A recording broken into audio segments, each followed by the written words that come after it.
Winner point को subscribe कीजिए और बेल आइकन को प्रेस कीजिए।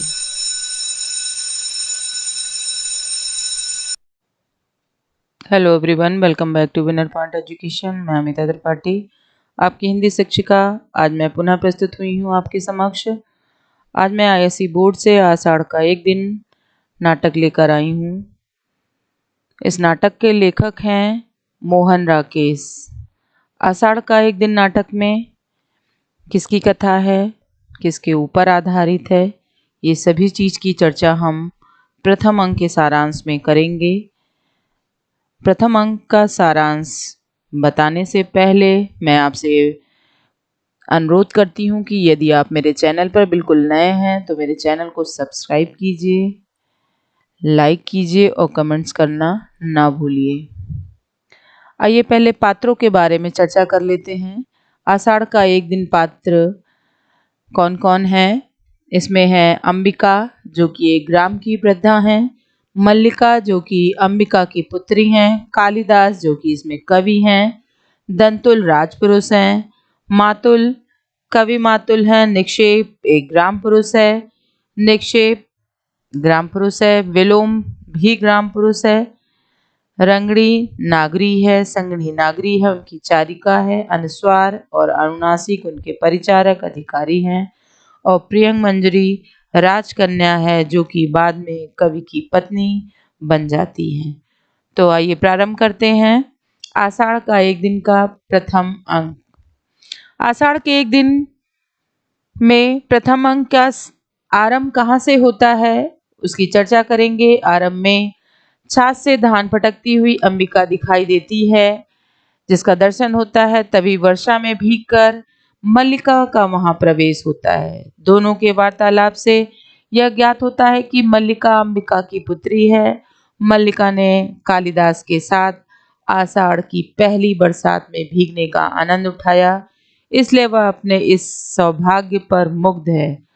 परंतु अंबिका को मल्लिका के आचरण अनुचित प्रतीत होता है।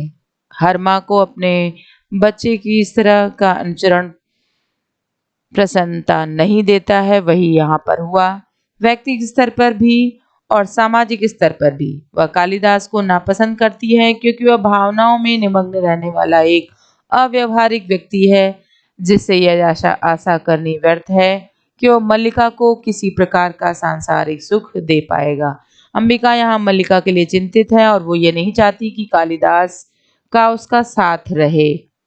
वह उसे तनिक भी पसंद नहीं करती है। इसका एक कारण यह भी है कि प्रेमी युगल का विवाह से पूर्व इस प्रकार घूमना फिरना लोकोपवाद का कारण हो सकता है। उन दोनों के वाद विवाद के बीच ही कालिदास की वहां पर प्रस्तुति होती है। उन्हें किसी राजपुरुष के बाण से आहत हरित शावक यानी हिरण का बच्चा मिलता है, जिसकी प्राण रक्षा हेतु वो लेकर आते हैं। राजपुरुष दंतुल भी अपने उस शिकार को खोजते हुए वहां पहुंच जाते हैं। कालिदास और दंतुल में उसी हरण शावक के लिए वाद विवाद होता है।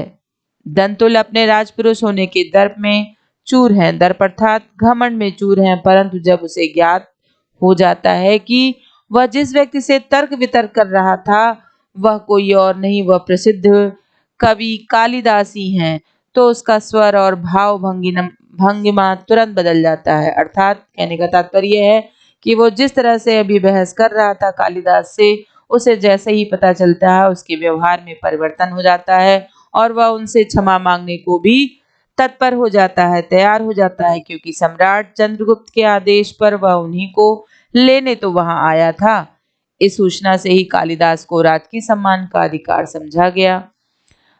समझा गया। मल्लिका प्रसन्न हो जाती है इस खबर पर, परंतु अंबिका पर मानो इन सब का कोई प्रभाव ही नहीं पड़ता। अर्थात जब उसे पता चलता है कि उन्हें राजकवि का सम्मान देना जाने वाला है, तो मल्लिका की मां अंबिका को जरा सा भी फर्क नहीं पड़ता है। दोनों एक दूसरे को अपना दृष्टिकोण समझाने का प्रयास करती हैं। तभी वहां मातुल का आगमन होता है। मातुल कालिदास के संरक्षक माने गए हैं, पर उनकी भांति भावुक नहीं है, वरन अति व्यवहारिक हैं। वे राजकीय सम्मान के इस अवसर को किसी भी प्रकार खोना नहीं चाहते। कालिदास की उदासीनता से भी वे नाराज हैं।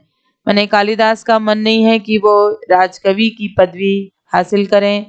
निक्षेप कालिदास की मनस्थिति को समझ जाता है। अभी आपको बताया गया कि निक्षेप यहाँ ग्राम पुरुष है, परंतु इस अवसर को खोने के पक्ष में वो भी नहीं है। इसलिए वह मल्लिका से भी अनुरोध करता है कि वह कालिदास को समझाए। इसी अंग में विलोम का भी प्रवेश होता है। उनकी बातों से ज्ञात हो जाता है कि वह मल्लिका से प्रेम करता है। वह यह भी जानता है कि मल्लिका कालिदास को चाहती है और उसके जीवन में विलोम का कोई स्थान नहीं है। फिर भी वो मल्लिका को चाहता है। वस्तुतः ऐसा स्वाभाविक भी है, क्योंकि उसका व्यक्तित्व कालिदास के व्यक्तित्व से नितांत विपरीत है, माने बिल्कुल अलग है। कालिदास के इस सम्मान से वह थोड़ा दुखी दिखाई देता है, जिसकी अभिव्यक्ति उसके व्यंग्यपूर्ण कटाक्षों से होती है। कटाक्ष यानी ऐसे व्यंग्य बाण जो दूसरों को सुनने में अच्छे ना लगे। उसके कारण कई हैं। एक उसमें मन का ईर्ष्या भाव भी है। कालिदास को वह अपने प्रतिद्वंदी की भांति ग्रहण करता है।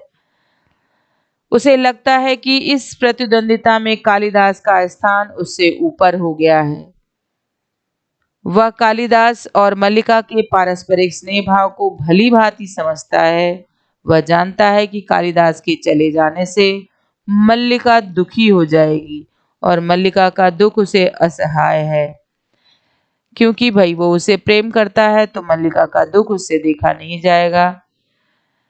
उसे आशंका है कि उज्जैनी का नागरिक वातावरण, राजसत्ता की सुख सुविधाएं, आमोद प्रमोद में कालिदास जैसा व्यक्तित्व कहीं खो न जाए, उसकी रचनाशीलता को कहीं क्षति ना पहुंचे। विलोम के मन में जो शंका है वही कालिदास के मन में भी है। उज्जैनी जाने ना जाने की दुविधा का कारण यही शंका है, परंतु मल्लिका के मन में इस प्रकार की कोई शंका नहीं है। उसे कालिदास की प्रतिभा पर विश्वास है। वो चाहती है कि कालिदास वहां जाएं और वो सम्मान के हकदार हैं, उसे वो प्राप्त करें। यहाँ रोककर वह उसे स्थानीय कवि नहीं बने रहने देना चाहती है। वह चाहती है कि वो जग जाहिर हो, यश उनकी कीर्ति फैले, उज्जैनी जाकर उसके अनुभव में विस्तार हो। यही वह चाहती है। राज की सुख सुविधाओं के बीच अपने अभावों को भूलकर साहित्य रचना में वह लीन हो जाए, उसकी कीर्ति दूर दूर तक फैले, भले ही इसके लिए उसे कालिदास का वियोग क्यों ना सहना पड़े। इसी अभिलाषा से वह कालिदास को उज्जैनी जाने के लिए मना लेती है।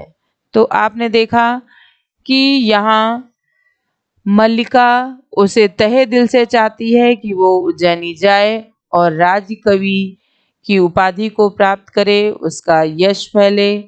चूंकि प्रेम ऐसा ही होता है, प्रेम में त्याग होता है। तो आपने देखा आज प्रथम अंक का सारांश आषाढ़ के एक दिन का। मैं आपको अपने अगले अंक में, अगले वीडियो में द्वितीय अंक का सारांश बताऊंगी। तो ये वीडियो समाप्त करने से पहले मैं पुनः आपसे अनुरोध करती हूँ, यदि आप मेरे चैनल पर नए हैं तो मेरे चैनल को सब्सक्राइब कीजिए, लाइक कीजिए और कमेंट्स करना बिल्कुल ना भूलिए। धन्यवाद।